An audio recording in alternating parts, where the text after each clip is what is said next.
ब्रह्मा जी का सिर कट गया था। काल भैरव को भगवान शंकर ने प्रकट कर दिया था और काल भैरव ने जाकर ब्रह्मा जी को अपने हाथ की उंगली का नख तोड़कर उनका शीश काट दिया था। काल भैरव, जब काल भैरव ने शीश काट दिया, शीश कट गया,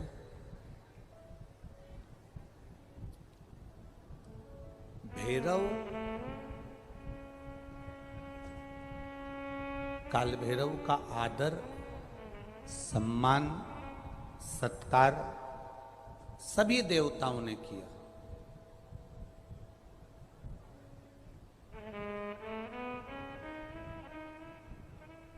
भैरव क्षेत्र का देवता होता है। भैरव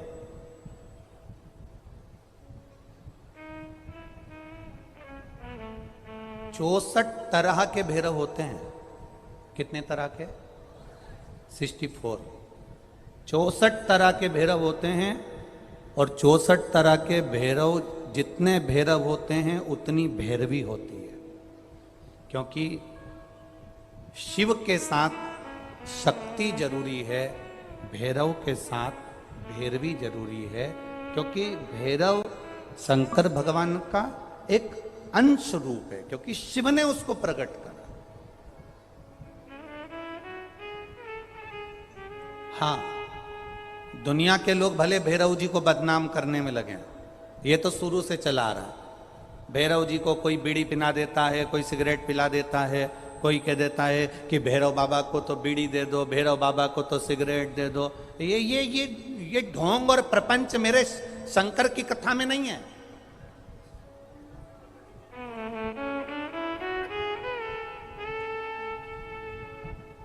शिव का एक अंश है भैरव। काल भैरव जो प्रकट हुआ वो शंकर भगवान का एक अंश है।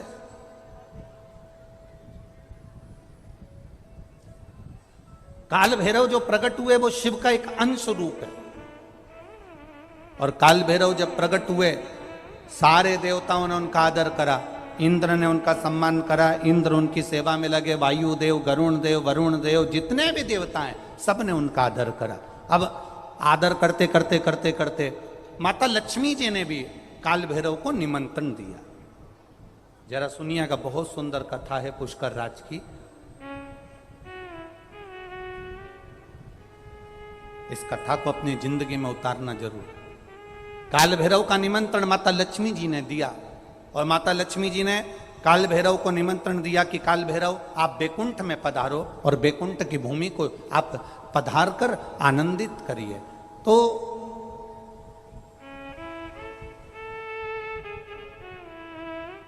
काल भैरव का काम क्या है? काल भैरव का कार्य क्या है?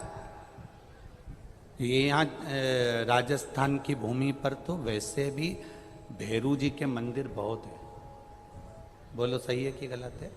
और पूरी दुनिया में जितनी भी, पूरी भारत की भूमि पर दुनिया के लोग कहीं पर भी लें, कहीं पर भी रहें, पर भैरू पूजने के लिए हमारे राजस्थान में आते जरूर हैं। भले वो कभी भी आए, पर राजस्थान में आकर भैरू पूज कर जाते ही हैं।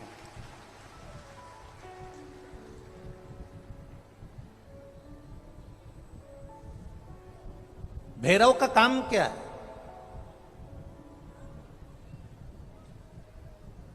शंकर भगवान ने क्या केवल एक ब्रह्मा जी का सिर काटने के लिए काल भैरव को प्रकट करा? केवल एक कार्य के लिए ब्रह्मा जी ने, भगवान शिव जी ने काल भैरव को प्रकट करा? केवल एक काम के लिए नहीं। मेरा भोलेनाथ एक कार्य के लिए काल भैरव को कभी प्रकट नहीं कर सकता, क्योंकि मेरे भोलेनाथ ने जब जब जो काम किया है वो संपूर्ण ब्रह्मांड के कल्याण के लिए किया है। इसलिए ब्रह्मा के सिर काटने के लिए, अकेले केवल ब्रह्मा का सिर काटने के लिए भगवान काल भैरव को प्रकट नहीं कर सकते। तब काल भैरव के प्रकट होने का कारण क्या है? भैरव के प्रकट होने का कारण क्या है? भैरू जी के प्रकट होने का कारण क्या है? भैरव प्रकट क्यों हुए हैं? तो शंकर भगवान जब काल भैरव जब नारायण के यहाँ बैकुंठ में गए और भगवान बैकुंठ में जब पहुंचे तो लक्ष्मी जी ने भगवान नारायण से पूछा, प्रभु मेरे मन के संशय को मिटाइए, ये भैरव प्रकट क्यों हुए हैं? केवल ब्रह्मा का सिर काटने के लिए?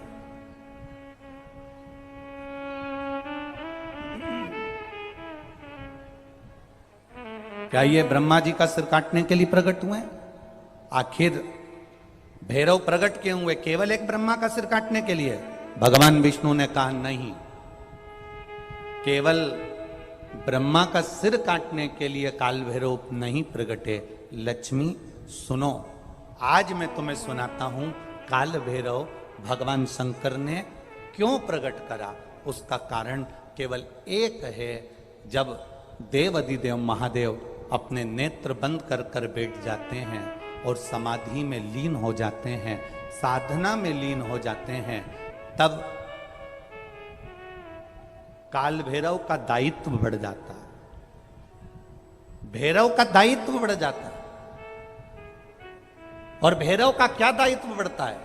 तो सुनो लक्ष्मी, भैरव का दायित्व यह बढ़ जाता है कि जो शंकर के शिवालय में पहुंचता है, जो शंकर के शिवालय में पांव रखता है, जो शंकर के शिवालय में अंदर पहुंचकर शिवालय में अपना चरण रखते रखते रखते रखते देहली से जब अंदर जाता है और शिवालय में शंकर भगवान के शिवलिंग की आराधना करता है, जल चढ़ाता है, शमी पत्र चढ़ाता है, बेल पत्र चढ़ाता है, कमल पुष्प चढ़ाता है, भगवान की श्रृंगार कर कर चंदन अबीर गंध से जो पूजन करता है भगवान की, जब वो अंदर प्रवेश करता है तो भैरव का दायित्व ये हो जाता है कि उसके दुख को भैरव उसी समय पर भक्षण कर लेता है और उसको सुख देकर भेज देता है। ये भैरव का। समझ लें कि जैसे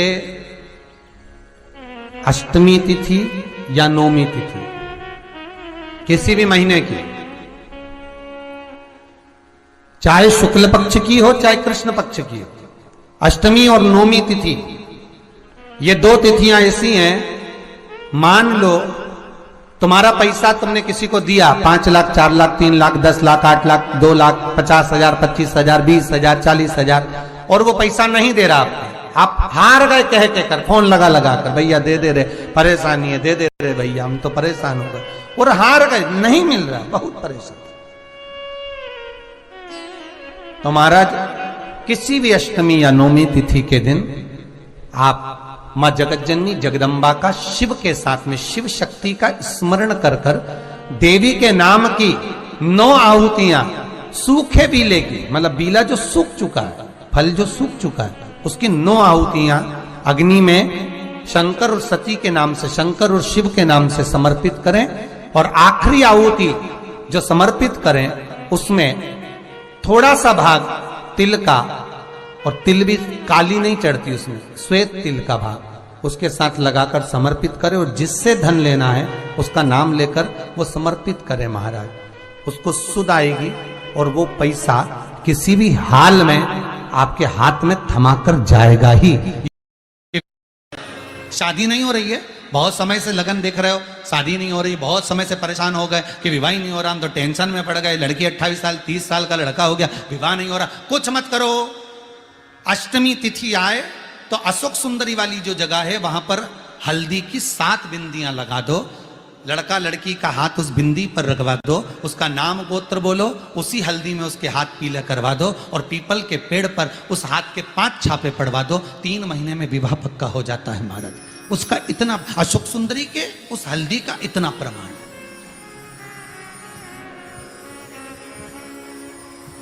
3 माह के अंतर्गत विवाह नक्की हो जाता है। इतना इतना प्रमाण है महाराज। भगवान शिव की आराधना का कोई साधारण फल है महाराज।